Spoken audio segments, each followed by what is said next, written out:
اعوذ باللہ من الشیطان الرجیم بسم اللہ الرحمن الرحیم وبہ نستعین وہو خیر المعین۔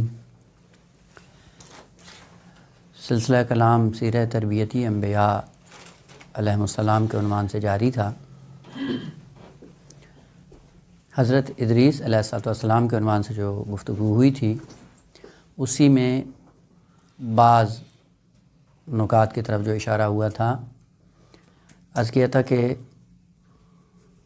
حضرت ادریس علیہ السلام اپنی زندگی گزارنے کے بعد آیا طبیعی موت یا شہادت کی موت یا اصلاً بدون موت اس عالم مادہ سے منتقل ہوئے یا نہیں، اختلاف ہے علماء کے درمیان، محدثین کے درمیان۔ بعض لوگ کہتے ہیں کہ حضرت ادریس علیہ السلام شہادت کی موت سے دنیا سے گئے ہیں۔ بعض کی نظر یہ ہے کہ اصلاً موت اختیاری نہ موت قہری۔ روایت کے مطابق موتو قبل ان تموتو، یعنی اسی عالم میں رہتے ہوئے اپنے آپ کو اس عالم سے الگ کر لینا، کیونکہ ظاہر سی بات ہے موت ان وابستگیوں کو ختم کرنے کا نام ہے۔ جو عالم مادہ سے انسان کے روابط برقرار ہوتے ہیں، موت کے ذریعے سارے روابط منقطع ہو جاتے ہیں، اور یہ موت اختیاری کے ذریعے بھی منقطع ہو سکتے ہیں۔ اور بعضوں نے کہا کہ نہ، اصلاً موت ان کو آئی نہیں ہے، چوتھے آسمان پہ منتقل ہوئے ہیں اور وہاں پہ اپنی یہی طبیعی زندگی گزار رہے ہیں، اور پیغمبر اسلام کی نسل سے آنے والے آخری پیغمبر کے جانشین امام مہدی علیہ السلام جب ظہور فرمائیں گے تو یہ چوتھے آسمان سے نازل ہو کر امام کی معیت میں لوگوں کی ہدایت کا سلسلہ پھر سے شروع کریں گے۔ چونکہ اختلاف ہے بہت زیادہ، اور ہم بھی اس صدد میں نہیں ہیں کہ قول حق کو معین کریں، ثابت کریں، اور فعلاً ان میں کوئی اتنا ثمرہ عملی بھی نہیں ہے، کیونکہ بحث ہے کہ یہ پھر آسمان، چوتھے آسمان سے کیا مراد ہے؟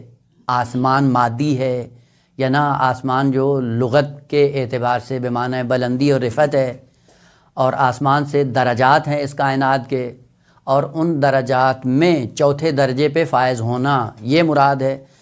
طویل باتیں ہیں، خوب الجھانے والی بات تھی، اس لیے میں نے ان اقوال کی طرف اشارہ نہیں کیا۔ خیر، درس سیرت کے عنوان سے جو ان کی زندگی میں ہمیں ملتا ہے وہ یہی تھا کہ رفعت انسان کو اس وقت ملتی ہے، بلندی اس وقت انسان کو نصیب ہوتی ہے جب بھی باطل سے ٹکرائے گا اور باطل کے مقابلے میں ڈٹ کھڑا ہوگا، اور کلمہ حق کی سربلندی کے لیے اپنی جان کا بھی اگر نذرانہ پیش کرتا ہے تو خالق کائنات اسے رفعت عطا کرتا ہے، اور وہ رفعت دونوں جہانوں میں ہے، دنیا میں بھی ہے، آخرت میں بھی ہے۔ اور وہی نقطہ جو سیرت کا ہے وہ ہمارے لیے قابل عمل ہے کہ جس پہ عمل کرتے ہوئے ہم اپنے آپ کو انبیاء کا تابع بنا سکتے ہیں۔ حضرت ادریس علیہ السلام کے بعد حضرت نوح علیہ السلام کا سلسلہ شروع ہوتا ہے ہدایت کا۔ سب سے پہلے حضرت نوح علیہ السلام، یہ لفظ نوح عربی زبان کا لفظ نہیں ہے، سریانی ہے، اور اگر عربی میں ان کا ترجمہ کیا جائے تو جس کا مطلب بنتا ہے عبد الغفار۔ نام ان کا عبد الغفار ہے، اور نوح ان کا لقب کہیں یا وہ مشہور نام جو ہو گیا ہے، اور وہ بھی شدت گریہ کی وجہ سے ان کے ساتھ مختص ہوا ہے۔ دو واسطوں سے یہ متصل ہوتے ہیں حضرت ادریس علیہ السلام سے، یعنی دو واسطے، دو بیٹے، دو نسلوں کے بعد تیسری نسل ہیں حضرت نوح علیہ السلام۔ اس اعتبار سے ہم کہہ سکتے ہیں کہ پردادا ہیں حضرت ادریس علیہ السلام حضرت نوح علیہ السلام کے۔ روایات میں مختلف اقوال ہیں، لیکن دو قول جو زیادہ اہمیت کے ساتھ مرحوم مجلسی نے ذکر کیے ہیں وہ یہ ہیں کہ بعثت سے پہلے حضرت نوح علیہ السلام 400 سال تک، یا دوسرا قول 800 کچھ سال، اتنے عرصے تک ہمیشہ وہ چھپتے رہے، زمانہ تبعید میں رہے، کبھی غاروں میں، کبھی پہاڑوں میں، کبھی ایک بستی سے دوسری بستی، اور چونکہ تسلط تھا قابیل کی اولاد کا، اور وہ جانتے تھے کہ حضرت ادریس علیہ السلام کی اولاد سے سلسلہ نبوت جاری اور ساری رہے گا، اور اس مرتبے پہ جو بھی فائز ہوگا اس کو وہ چھوڑتے نہیں تھے۔ لہٰذا حضرت ادریس علیہ السلام کے بعد سے ان کا یہ دباؤ اور پریشر مسلسل جاری رہا، جس کی بنیاد پہ حضرت نوح علیہ السلام 400 سال یا 830 یا 36 سال، تردید میری طرف سے ہے، بہرکیف 800 سال یا 400 سال تک وہ بستی کی طرف نہیں آئے، اور اسی عالم میں توحید کا پرچار کرتے رہے، ہمیشہ عبادت میں مصروف رہتے تھے، اطاعت پروردگار میں۔ اب وہ 400 سال کے بعد یا 800 سال کے بعد حضرت جبرائیل علیہ السلام حاضر ہوتے ہیں حضرت نوح علیہ السلام کے پاس، سلام کرتے ہیں، سلام کے بعد محو گفتگو ہو جاتے ہیں۔ پہلا سوال یہ کرتے ہیں کہ اے نوح، کیا مسئلہ ہے کہ پہاڑوں میں رہ کر، بستیوں سے اور شہروں سے دور رہ کر آپ عبادت خدا میں مصروف ہیں؟ کیا وجہ ہے کہ آپ شہروں میں نہیں جاتے، بستیوں میں نہیں جاتے، بشریت کے اندر کیوں نہیں جاتے؟ حضرت نوح علیہ السلام نے جو جواب دیا وہ واقعاً قابل غور ہے۔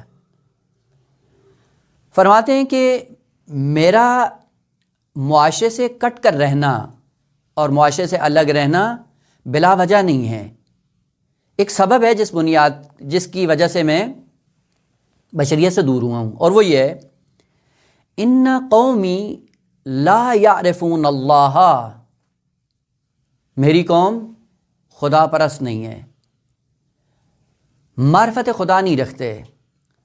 یہ جواب بتاتا ہے کہ اس وقت کا معاشرہ شرک اور بت پرستی میں اتنا غرق تھا کہ اصلاً کسی کو کوئی خدا کی خبر نہیں تھی، جس کی طرف وہ اشارہ کرتے ہیں کہ ان قومی لا یعرفون اللہ، خدا پرست نہیں ہے، شرک نے اپنا احاطہ کیا ہوا ہے، تو نتیجہ کیا ہوا؟ اعتزلت عنہم، اب اس معاشرے میں رہنا میرے لیے ممکن نہیں ہے۔ دیکھیں، جو تربیتی نقطہ انبیاء کی سیرت سے ہمیں ملتا ہے اور وہ تمام معصومین کی زندگیوں میں ہے، وہ یہی ہے کہ شرک آلود ماحول میں رہنا یہ انسان کے لیے جائز نہیں ہے، اور مشرک ماحول میں اپنی اولاد کا انتظام کرنا بھی جائز نہیں ہے، جب تک انسان کے اختیار اور توانائی میں ہو۔ شرک آلود ماحول سے ہجرت کر جانا واجب ہے۔ آپ کو معلوم ہے کہ دعائے عرفہ میں امام حسین علیہ السلام اللہ کی بارگاہ میں جب دعائے عرفہ اور مناجات امام علیہ السلام نے پڑھنا شروع کی، راوی کہتا ہے کہ میں دیکھ رہا تھا کہ امام علیہ السلام کھڑے ہوئے تھے، امام کے جسم میں کوئی حرکت محسوس نہیں ہوتی تھی، زبان پہ مسلسل خالق کائنات کا ذکر، بار بار نعمتوں کا تذکرہ، اور ہر نعمت پہ امام علیہ السلام نے شکر کر کے گریہ کرنا شروع کیا۔ راوی کہتا ہے کہ جب امام علیہ السلام نے 1-1.5 گھنٹے کے بعد جب مناجات ختم کی تو دیکھا میں نے پاؤں کی طرف، تو وہاں پہ زمین گیلی ہو چکی تھی امام علیہ السلام کے گریے سے۔ ان نعمتوں کا تذکرہ کرنے کے ساتھ ساتھ ایک بہت بڑی نعمت جس کا امام علیہ السلام نے تذکرہ کیا وہ یہ تھا کہ اے الہ العالمین، تیری اس نعمت پہ حسین ابن علی شاکر ہے کہ میری ولادت سے پہلے تو نے ماحول کو شرک اور کفر سے پاک کیا، اس کے بعد میری ولادت کا انتظام کیا۔ یعنی یہ جائز شکر ہے انسان کے لیے کہ اگر اسلامی ماحول میں اس کی پیدائش کا انتظام ہوتا ہے تو یہ ایسی نعمت ہے کہ جس پہ معصوم اللہ کی بارگاہ میں شاکر بن جاتے ہیں۔ دیکھیں، ہمارے لیے چونکہ ہمارے والدین کے لیے ممکن نہیں تھا، لیکن ہمارے لیے اب ممکن ہے کہ اپنی اولاد کے لیے کہاں پہ ان کی ولادت کا انتظام کرنا ہمارے اختیار میں ہے، لیکن اولاد کے اختیار میں نہیں ہے۔ جب وہ صاحب اختیار ہوگی تو اب ان کے حالات جیسے ہوں گے وہ ان کی ذمہ داری ہے، لیکن کچھ ہماری ذمہ داری بھی بنتی ہے۔ شرک آلود ماحول میں رہنا اصلاً اس میں سانس لینا جرم ہے۔ آپ نے دیکھا ہے بعض بیماریاں ایسی ہیں جن کو کہتے ہیں اچھوت کی بیماریاں ہوتی ہیں نا، جیسے ہی آدمی تھوڑا سانس سے گزر جائے تو بیماریاں لگ جاتی ہیں۔ شرک ایسی اچھوت کی بیماری ہے کہ جس کے لیے معصومین نے گوارا نہیں کیا کہ اس میں سانس لیا جائے۔ حضرت نوح علیہ السلام نے کہا کہ چونکہ یہ ماحول شرک آلود تھا تو میں نے وہاں پہ رہنا پسند نہیں کیا، وہ میں وہاں سے ہجرت کر گیا، نکل گیا۔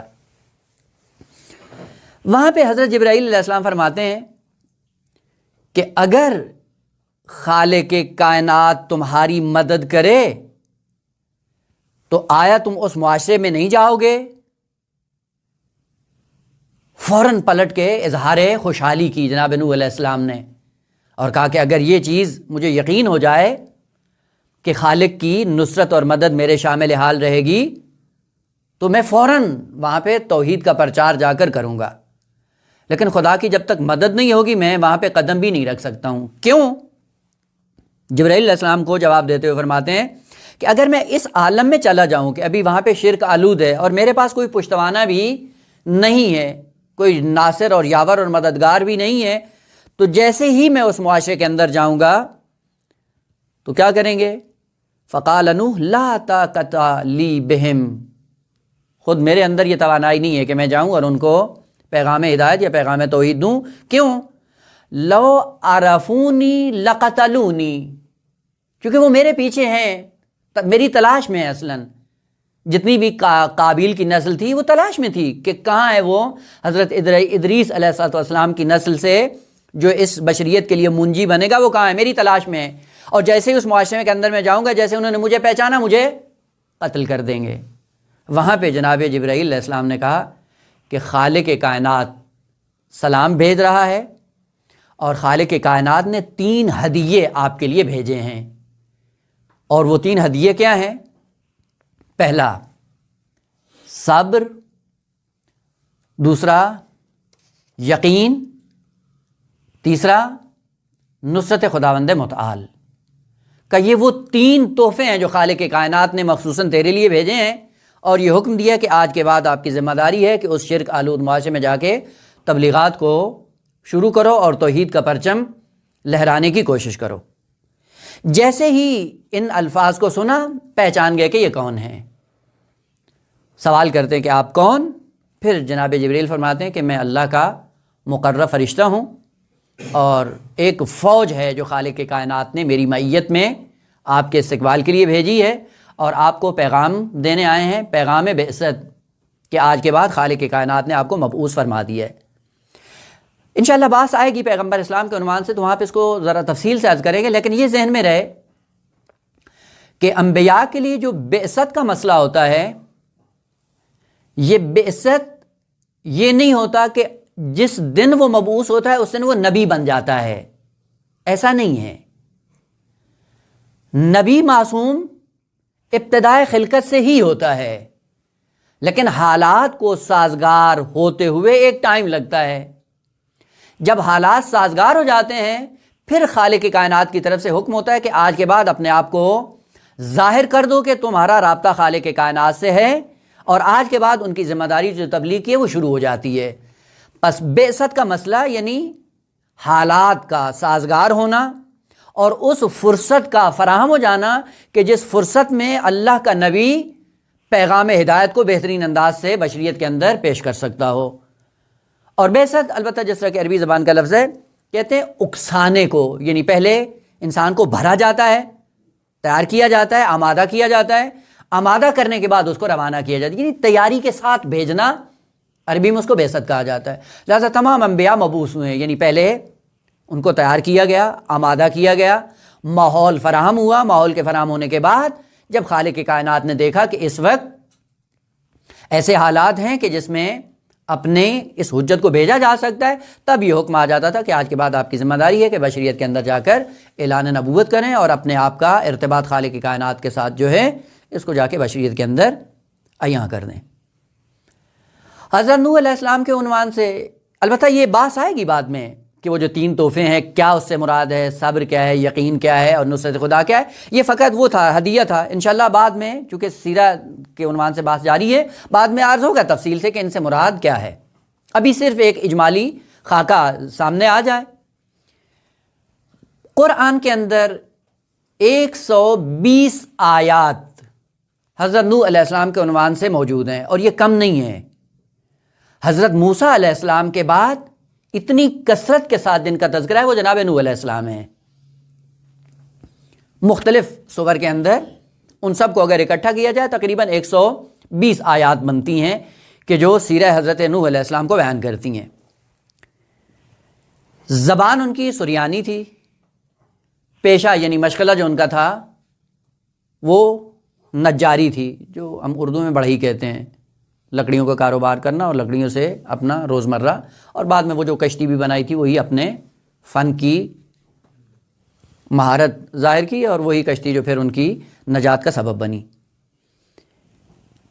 حضرت نوح علیہ السلام جو قرآن نے ذکر کیا ہے 950 سال فقط تبلیغ خدا میں مصروف رہے تھے، اور جو مشہور ہے 2500 سال زندہ رہے۔ اب وہ 400 سال کے بعد مبعوث ہوئے ہیں یا 800 سال کے بعد مبعوث ہوئے ہیں، وہ ایک موضوع دیگر ہے کہ جس قول کو بھی آپ اپنانا چاہیں، آپ کی اپنی تحقیق ہے۔ جیسے اعلان نبوت کیا جناب نوح علیہ السلام نے، نواسی تھی حضرت ادریس علیہ السلام کی، جو زوجہ تھی پہلی جناب نوح علیہ السلام کی، جس نے سب سے پہلے آ کر حضرت نوح علیہ السلام کی نبوت کا اقرار کیا، بیعت کی، اور زندگی بھر حضرت نوح علیہ السلام کا ساتھ دیتی رہی جب تک زندہ رہی، جس سے خالق کائنات نے حضرت نوح علیہ السلام کو سام جیسا نبی بیٹا عطا کیا، جس سے سلسلہ نبوت پھر آگے جاری و ساری رہا۔ یہ وہ خاتون ہیں جو مومنین اور مومنات سب کے لیے آئیڈیل اور اسوہ تھیں، ہمیشہ باطل کے ساتھ ٹکراتی رہیں، اور حضرت نوح علیہ السلام کی نصرت کے جرم میں قابیل کی اولاد کے ہاتھوں زندانی بھی رہی اور مختلف مظالم کا شکار رہیں۔ البتہ اس کے بعد وہ جو قرآن کے اندر تذکرہ ہے حضرت نوح علیہ السلام کی ناخلف بیوی کا، وہ اس کے بعد کا مسئلہ ہے۔ یہ پہلی بیوی جس نے سب سے پہلے حضرت نوح علیہ السلام کے اعلان نبوت کرنے کے بعد اقرار کیا، ایمان لے کے آئیں، وہ نواسی تھی حضرت ادریس علیہ السلام کی، اور زوجہ تھی حضرت نوح علیہ السلام کی۔ یہاں سے جو سلسلہ شروع ہوتا ہے حضرت نوح علیہ السلام کا، وہ یہ تھا کہ سب سے پہلا تعارف جو قرآن نے حضرت نوح علیہ السلام کا کروایا ہے، اس تعارف سے شروع کرتے ہیں، دیکھتے ہیں کہ آیات کہاں تک ہمیں لے کے جاتی ہیں۔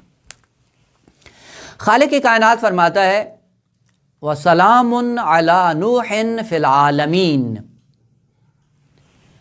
اور اتنی وسعت کے ساتھ جو خالق کائنات نے سلام بھیجا ہے حضرت نوح علیہ السلام پہ، اتنی وسعت کے ساتھ کوئی نبی نہیں ہے ایسا کہ جس پر اتنی وسعت کے ساتھ سلام آیا ہو۔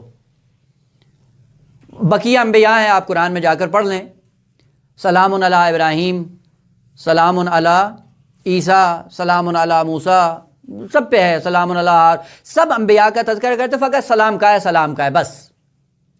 حضرت نوح علیہ السلام کی جب باری آئی تو کہا سلام علی نوح فی العالمین۔ عالمین سے مراد اب عموماً جو ترجمہ کیا جاتا ہے وہ کیا ہے؟ دنیا اور آخرت، یا جن و انس، یہ دو معمولاً ترجمے کیے جاتے ہیں۔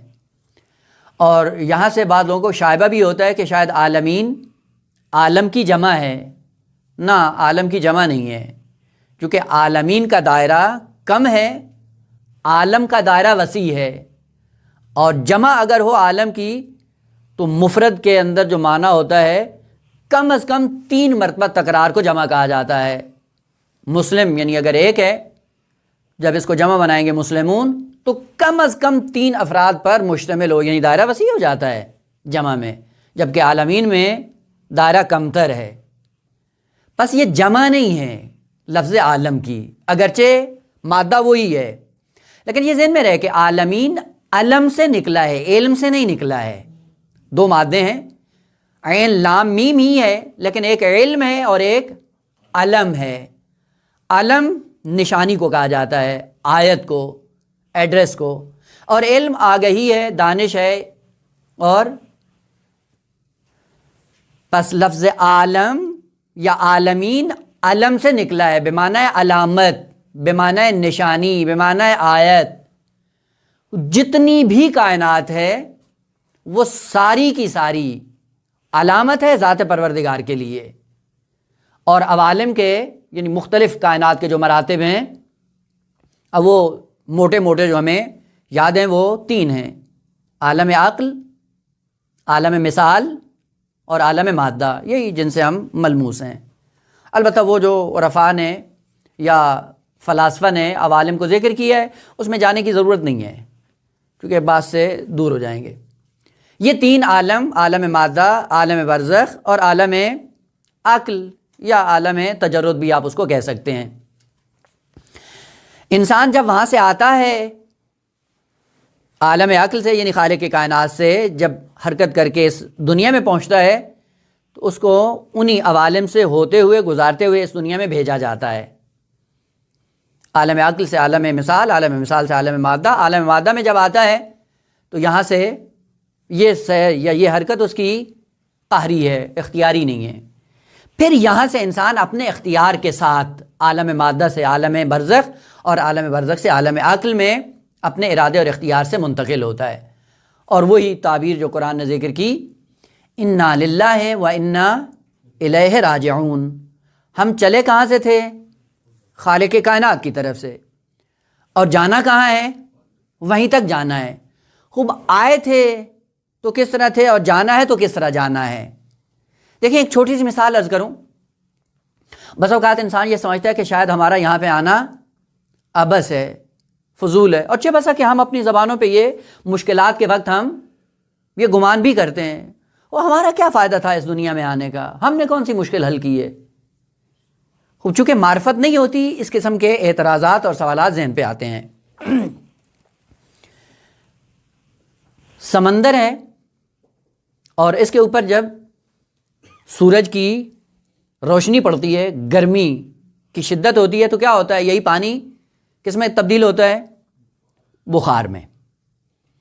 یعنی یہی سمندر کا پانی ہے، جب اس پہ سورج کی روشنی پڑتی ہے یہ بخار بن جاتا ہے۔ بخار بن کر ہوا اس کو فضاؤں میں لے جاتی ہے، اور جب فضاؤں میں لے کے جاتی بادل بن جاتا ہے۔ بادل بن کر یہ حرکت کرتا ہے اور پھر ایک خاص ٹیمپریچر ہوتا ہے وہاں پہ پہنچ کر، اور خاص قسم کی ہوا سے متصل ہوتا ہے۔ یہ بھی ایک عجیب ہے خدا کی قدرت کہ جو بارش برستی ہے ایسا نہیں ہوتا ہے کہ ہر بخار بننے والا مادہ بارش میں تبدیل ہونا، ایسا نہیں ہوتا ہے۔ انشاءاللہ بحث ہے، آئے گی اور اس پہ تھوڑا سا رک کر اس کو بیان کریں گے کہ یہ بارش جب بنتی ہے، یہی بخار ہے جو بارش بنتی پانی میں تبدیل ہوتی ہے، کیسے ہوتی ہے؟ اس کا ایک سبب یہ ہے، فارسی میں کہتے ہیں نسیم۔ ہر ہوا کو بھی نسیم نہیں کہا جاتا۔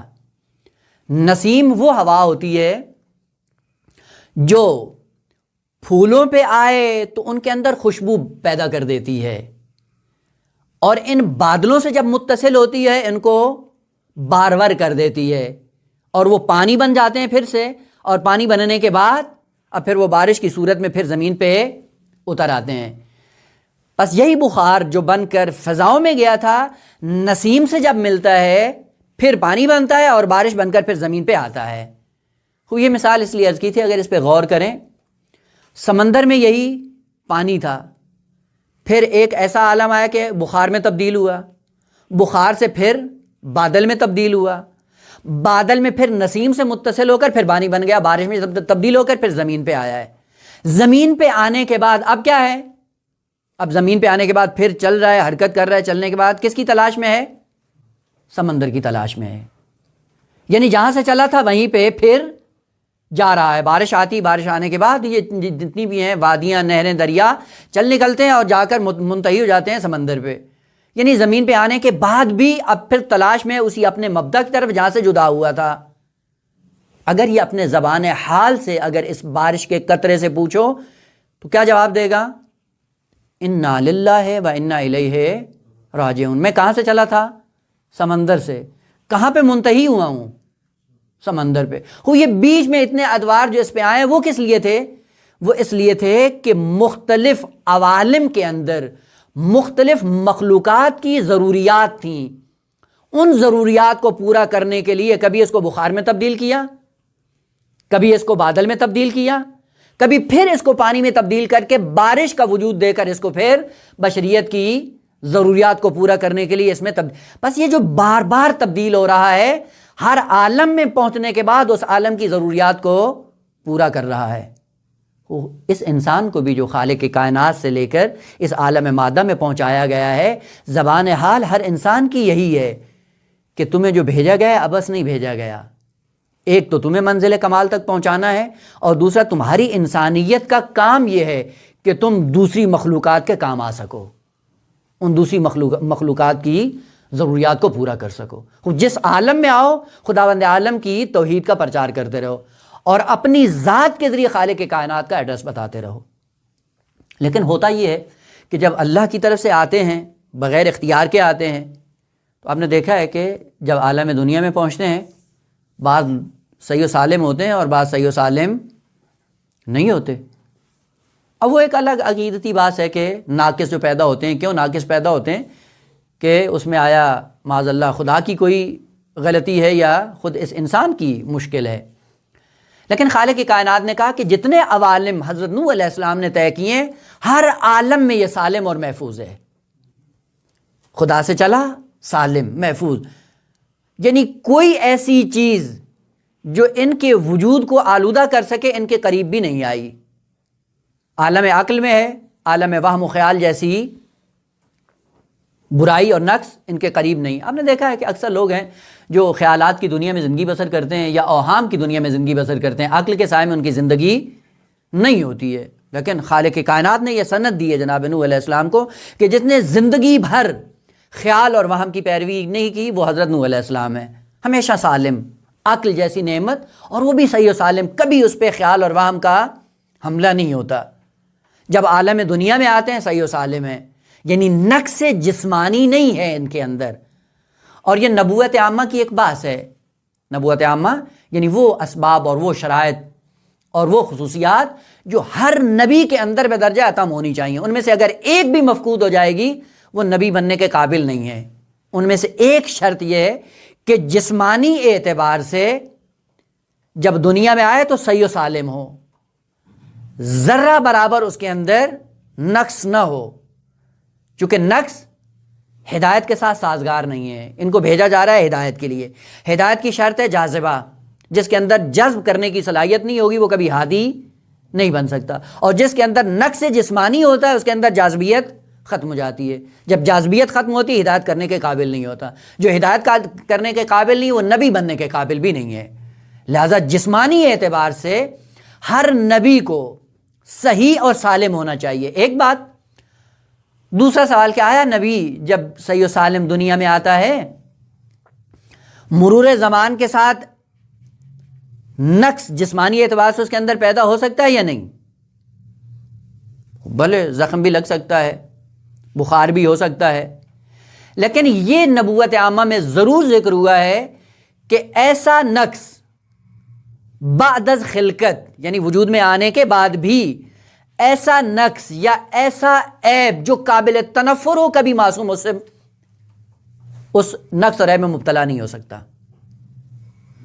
پس بیمار ہونا نقص نہیں ہے، زخم لگنا کوئی عیب نہیں ہے، لیکن ایسا نقص اور عیب کسی معصوم کے اندر ہونا جو تنفر کا باعث بنتا ہو، کبھی بھی معصوم اس سے مبتلا نہیں ہو سکتا، کبھی نہیں پایا جاتا ہے۔ اب وہ اسی ذیل میں آئیں گے بعض انبیاء کے لیے جو تذکرے بیان کیے جاتے ہیں کہ حضرت ایوب علیہ السلام کا صبر تھا، آزمانا تھا اور یہ کیا اور وہ کیا۔ یہ اسرائیلیات والے مطالب ہیں کہ جو نبوت عامہ کے ساتھ سازگار نہیں ہیں۔ چہ بسا کہ ہم اخلاقی نکات کو بیان کرنے کے لیے پہلے آتے ہیں، ایک معصوم کی ذات کو نابود کرتے ہیں، لتاڑتے ہیں، تباہ کرتے ہیں، اور پھر اس سے ایک اخلاقی نکتہ لے لیتے ہیں۔ اور چونکہ ہم عقل کی روشنی میں حرکت نہیں کر رہے ہوتے ہیں، لاشعوری طور پر ہمارے لیے نبوت کو مختوش کر دیا جاتا ہے۔ اس سند کے بعد انسان کے پاس کوئی گنجائش نہیں رہ جاتی کہ جس کے لیے خالق کائنات نے کہا سلام علی نوح فی العالمین، جتنے عوالم سے یہ گزر کے آئے ہیں یہ سالم ہیں۔ وہ عالم مادہ میں آئے، عالم مادہ کے نقائص اور عالم مادہ کی برائیاں آیا ان کے دامن کے قریب آ سکی ہیں؟ اس سند کے مطابق اصلاً و ابدا کوئی ایسا نقص اور کوئی ایسا عیب حضرت نوح علیہ السلام کی زندگی میں نہیں پایا جاتا، اور یہ خود ایک سند ہے حضرت نوح علیہ السلام کی عصمت کے لیے۔ وہ عصمت یہی چیز ہے کہ انسان ہر عیب اور ہر نقص سے پاک اور مبرہ ہو، ترک اولا سے پاک و مبرہ ہو، معصیت سے دور ہو، اب وہ جان بوجھ کر ہو یا بھول کر ہو یا خطاً ہو یا سہون ہو یا غفلتاً ہو، تمام ان عیوب سے پاک اور پاکیزہ ہیں۔ یہ قرآنی سند ہے۔ ان قرآنی آیات کے بعد بھی انسان ایسی آیات جو قرآن میں ملتی ہیں کہ جن سے یہ انسان کو شائبہ ہوتا ہے کہ شاید یہ کوئی گناہ ہے، یا پھر توجیہ کرتے ہیں کہ ترک اولا ہے، یہ سلام علی نوح فی العالمین والی آیت کے ساتھ سازگار نہیں ہے۔ لہذا ہماری ذمہ داری بنتی ہے کہ قرآنی آیات کو اسی تناظر میں جا کر، یعنی وہی جو ظاہری قواعد ہیں، ان قواعد کی روشنی میں آ کر قرآن فہمی کریں، کوئی مشکل نہیں ہوتی۔ بالآخر ظاہر قرآن حجت ہے ہمارے لیے۔ خوب ظاہری جو قواعد ہیں، صرف کے ہیں، نحو کے ہیں، منطق کے ہیں، یا تفسیر، روایت، جتنے بھی ہیں، ان ظاہری قواعد کے مطابق اگر آپ قرآن کی آیات کی حلاجی کریں، پتہ چلتا ہے کہ اصلا نا گناہ تو درکنار، اصلا ترک اولا بھی نہیں ہے۔ سلام علی نوح فی العالمین، جب عالم برزخ میں جاتے ہیں تو کیا ہے؟ وہاں پہ بھی سالم، عالم محشر میں پہنچے تو بھی سالم، اور عالم محشر کے بعد قیامت کبریٰ، اور پھر اس کے بعد جنت اور جنت کے مراتب، اور پھر وہ لقاء اللہ کی منزل۔ ان تمام مراتب میں حضرت نوح علیہ السلام کے لیے خالق کائنات نے اتنا خوبصورت تعارف کروایا جو کسی اور مذہب کے اندر موجود نہیں ہے۔ یعنی آج بھی یہ چیلنج ہے اسلام کا کہ جو تعارف اسلام نے انبیاء کا کروایا ہے، وہ تعارف آپ کو کسی اور مکتب میں نہیں ملے گا۔ اور عجیب بات ہے کہ اگر قرآن جیسی کتاب نہ ہوتی تو آج یہودیت اور عیسائیت بھی نابود ہو چکی ہوتی۔ یہ یہودیت اور عیسائیت بھی جو آج باقی ہے، وہ بھی قرآن کی مرہون منت ہے۔ اگر قرآن جیسی کتاب نہ ہوتی، یہ یہودی مذہب اور عیسائی مذہب کب کا نابود ہو چکا ہوتا، چونکہ خود اس مذہب کے اندر اتنا دم نہیں تھا کہ یہ باقی رہتا۔ ہمیشہ بات وہ باقی رہتی ہے جس کے اندر دم ہو، جو فطرت بشر کے مطابق ہو۔ لیکن جو تورات اور انجیل آج کل جو موجود ہے، ان میں کوئی ایسا حکم آپ جا کر دکھائیں کہ جو فطرت بشر کے مطابق ہے۔ جو فطرت بشر کے مطابق نہیں ہوتا وہ قابل بقا بھی نہیں ہوتا، زائل ہو جاتا ہے۔ تو آج بھی جو ان کا نام باقی ہے، وہ سارے کا سارا لطف ہے اس کتاب خدا کا بنام قرآن۔ اگر یہ قرآن نہ ہوتا تو واقعاً ان ادیان کا کوئی تصور ہی نہ ہوتا۔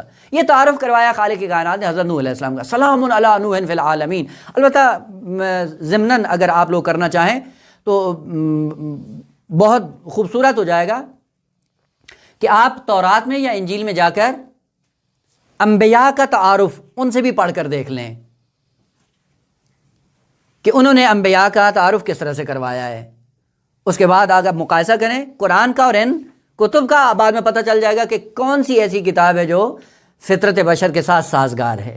وہ ایک بات ہے انشاءاللہ، اگر ساتھ میں اس کو بھی اگر آپ مطالعے میں رکھیں تو بہت اچھا ہوگا، یعنی حقانیت بیشتر واضح ہو جاتی ہے۔ اتنی وسعت کے ساتھ سلام فقط حضرت نوح علیہ السلام پہ آیا ہے، بقیہ انبیاء پہ اتنا وسیع انداز سے سلام نہیں آیا ہے۔ مثلا حضرت ابراہیم، سلام علی ابراہیم، ختم، آگے نہیں۔ یا اس سے زیادہ جو دائرہ وسیع ہے وہ حضرت عیسیٰ علیہ السلام کا ہے، اور وہ خود اپنی زبان سے کہتے ہیں والسلام علیہ، خود جب میں پیدا ہوا، و یوم اموت و یوم ابعث حی، 3 مقامات پہ کہا، جب پیدا ہوں، جب مروں، اور بعد میں جب مبعوث ہوں، اس وقت خالق کائنات نے مجھ پہ سلام بھیجا ہے۔ اتنا وسیع سلام حضرت نوح علیہ السلام کے بعد حضرت عیسیٰ ہیں، اور بقیہ انبیاء ان پہ فقط ہے سلام علی ابراہیم، سلام علی موسیٰ، سلام علی ہارون، بس ان پہ یہ کہ سلام ہے، یعنی سالم ہے۔ خالق کائنات نے فقط یہی کہا کہ سلام، اور اس سے بالاتر کوئی قید کا ذکر نہیں آیا۔ لیکن اس بیچ میں بڑی تعجب کی بات ہے کہ تمام انبیاء کا تذکرہ کیا خالق کائنات نے، سلام ہے تمام انبیاء پر، لیکن ابھی آپ پورے قرآن کا مطالعہ کر لیں، پوری آیات کا، سلام پیغمبر اکرم پر نہیں آیا ہے۔ جہاں پہ تمام انبیاء پہ خالق کائنات نے اس کتاب میں سلام بھیجا ہے، وہاں پہ پیغمبر اسلام پہ سلام نہیں آیا ہے۔ اور جب آیا بھی تو کیا کہا؟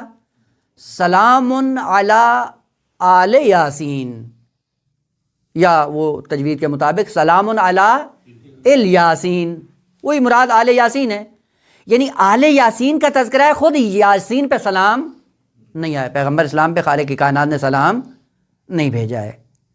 اور یہ لمحہ فکریہ سوچنے کے لیے ہے کہ یہ کیوں ہوا کہ حضرت نوح علیہ السلام پہ اتنی وسعت کے ساتھ، اور اس کے بعد حضرت عیسیٰ علیہ السلام اور بقیہ انبیاء کو فقط سلام کہہ کے خالق کائنات نے چھوڑ دیا، اور جب اپنے محبوب کی بات آئی تو وہاں پہ اس کا نام نہیں لیا، بلکہ سلام علی آل یاسین، آل یاسین پہ سلام آیا، خود یاسین پہ نہیں آیا ہے۔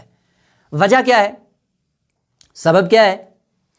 دیکھیں، ایک قانون ہے، فلسفی اعتبار سے عقلی بھی ہے، عرفی بھی ہے، جانتے ہیں کہ یہ نظام اسباب اور مسببات کا ہے۔ فاعل کے اندر دینے کی صلاحیت ہو، قابل کے اندر لینے کی صلاحیت ہو، تب فاعل دے دیتا ہے، قابل لے لیتا ہے، ایسے ہی ہوتا ہے نا۔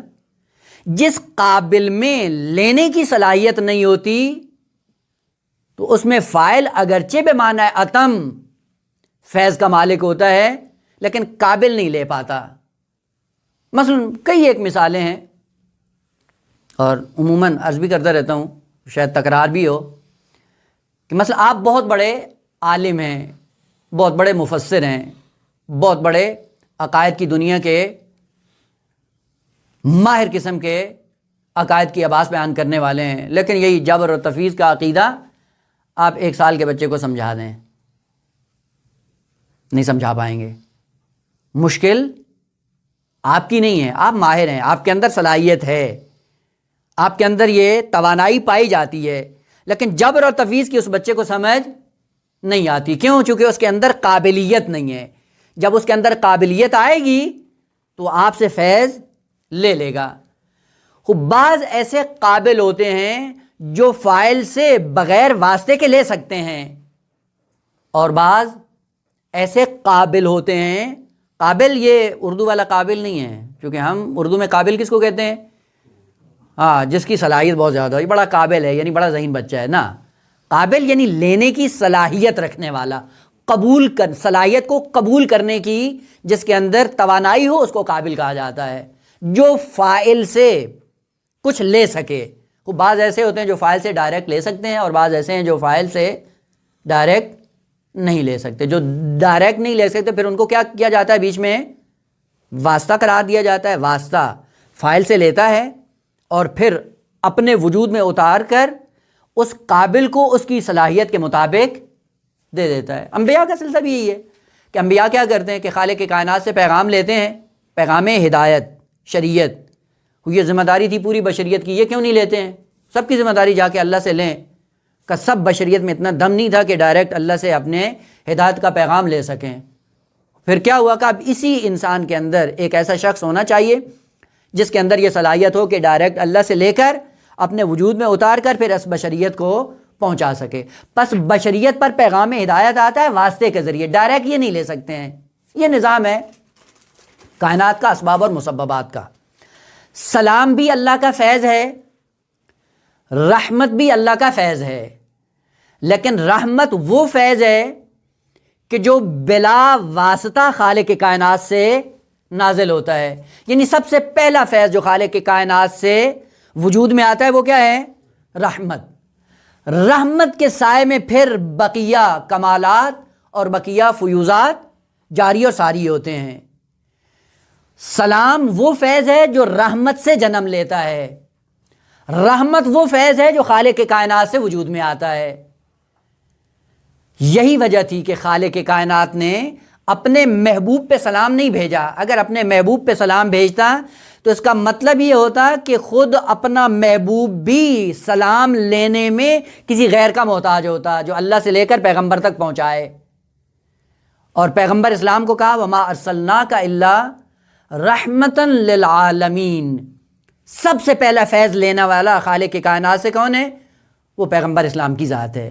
وہ رحمت کا مظہر ہے اور وہ رحمت کے ذریعے فیض لے کر پھر آگے بانٹتا ہے، تقسیم کرتا ہے۔ اور تمام انبیاء پیغمبر اسلام کے واسطے سے خالق کائنات سے فیوزات کو دریافت کرتے ہیں۔ اسی وجہ سے سلام تمام انبیاء پہ آیا ہے، اور پیغمبر اسلام پہ نہیں آیا ہے. کیوں؟ چونکہ پیغمبر اسلام لے کر آگے تقسیم کر دیں. اور اسی لیے جب قرآن نے بھی ذکر کیا تو کہا سلام علی آل یاسین. آل یاسین پہ سلام آیا ہے چونکہ آل یاسین پہ بھی سلام پیغمبر کی وجہ سے آتا ہے. پس پیغمبر وہ نقطہ عطف ہیں کہ پوری کائنات وابستہ ہے پیغمبر اسلام سے، اور پیغمبر اسلام وابستہ ہے خالق کائنات سے. جو بھی فیض آئے گا رحمت کے ذریعے، اور رحمت کا جو مظہر کامل ہے وہ پیغمبر اکرم کی ذات ہیں. اس لیے خالق کائنات نے اپنے محبوب پہ پورے قرآن میں لفظ سلام استعمال نہیں کیا. یعنی جب انبیاء کی باری آئی ان سے کہا کہ ان پہ سلام ہے، ان پہ سلام. اور یہ سارے انبیاء وابستہ ہیں پیغمبر اسلام کی ذات سے، اور پیغمبر اسلام کی ذات کے ذریعے سے ہی خالق سے مرتبط ہوتے ہیں، اور خالق سے جتنا فیض آتا ہے وہ پیغمبر کے ذریعے ہوتے ہوئے ان انبیاء تک آ پہنچتا ہے. پس خالق کائنات نے جو کہا سلام علی نوح فی العالمین، یہ ایک مختصر سا تعارف تھا حضرت نوح علیہ السلام کا. یہ ایک پہلو تھا کہ خالق کائنات نے کہا تمام عوالم میں حضرت نوح علیہ السلام محفوظ ہیں، اور جب عالم مادہ میں آئیں گے وہاں پہ لفظ سلام کا مترادف کیا ہے؟ عصمت. جو عالم مادہ میں محفوظ ہو، سلامتی کے ساتھ زندگی بسر کر رہا ہو، اس کا دوسرا نام ہے عصمت. البتہ عصمت خود ایک بحث ہے کہ بعض عقیدتی بھی ہے کہ عصمت ایک مرتبہ ہم جا کر نبوت عامہ میں بحث کرتے ہیں، ایک مرتبہ کہ نبوت خاصہ میں بحث کرتے ہیں، اور ایک مرتبہ عصمت ایک درجہ ہے، ایک رتبہ ہے، مرتبہ ہے، کمال انسانی ہے کہ انشاءاللہ عقائد کی دنیا میں اگر کہیں پہ آیا سلسلہ تو وہاں پہ عرض کریں گے. لہذا پہلا تعارف حضرت نوح علیہ السلام کا وہ کیا ہے؟ وہ سلام کا مظہر تام ہے. نہ فقط یہ کہ محفوظ ہے، اس سلام کے لیے پھر اپنی معدون مخلوقات کے لیے وہ کیا ہیں؟ وہ خود واسطہ فیض ہیں جو مرتبط کرے گے اپنی بشریت کو، اپنے امت کو خالق کائنات کے ساتھ اسی لفظ سلام کے ذریعے سے. البتہ 950 سال تبلیغ کرنے کے بعد اور حالات ایسے سنگین رونما ہوئے کہ جن کی بنیاد پہ حضرت نوح علیہ السلام کو کشتی بنانا پڑی کہ کشتی بنائے، اور کشتی بنانے کے بعد یہ سلسلہ ان کا آگے بڑھے گا، لیکن وہ انشاءاللہ ترتیب کے ساتھ آئے گا. دوسرا تعارف جو خالق کائنات نے کروایا ہے وہ 2 کلمے ہیں کہ حضرت نوح علیہ السلام کیا ہیں؟ عبد شکور. یہ دوسرا تعارف ہے جو قرآن نے کروایا ہے. خوب ان کو پہچاننے کی ضرورت ہے کہ حضرت نوح علیہ السلام سلام علی نوح فی العالمین کے بعد جو دوسرا تعارف خالق کائنات نے کروایا وہ یہ کہ یہ عبد شکور ہیں. پس لفظ عبد معلوم ہونا چاہیے، اور کلمہ شاکر بھی نہیں، شکور مبالغہ. خوب یہ عبد شکور کیا ہے کہ انشاءاللہ یہ دوسرا تعارف ہے قرآن کا حضرت نوح علیہ السلام کے بارے میں. یہ تعارف جب معلوم ہو جائے اس کے بعد یہ دیکھیں گے کہ حضرت نوح علیہ السلام نے اپنی اس 950 سالہ زندگی میں کیا کیا، اور بشریت کو کس طرح سے ہدایت دی، اور کس طرح ان کا سیرت اس زمانے کی بشریت کے لیے حجت رہا، اور کن لوگوں نے اس سیرت کو اپنایا اور کن لوگوں نے اس سیرت سے اعراض کیا، اور ان کے پھر نتائج کیا ہوا کہ انشاءاللہ سلسلہ جاری ہے بعد والے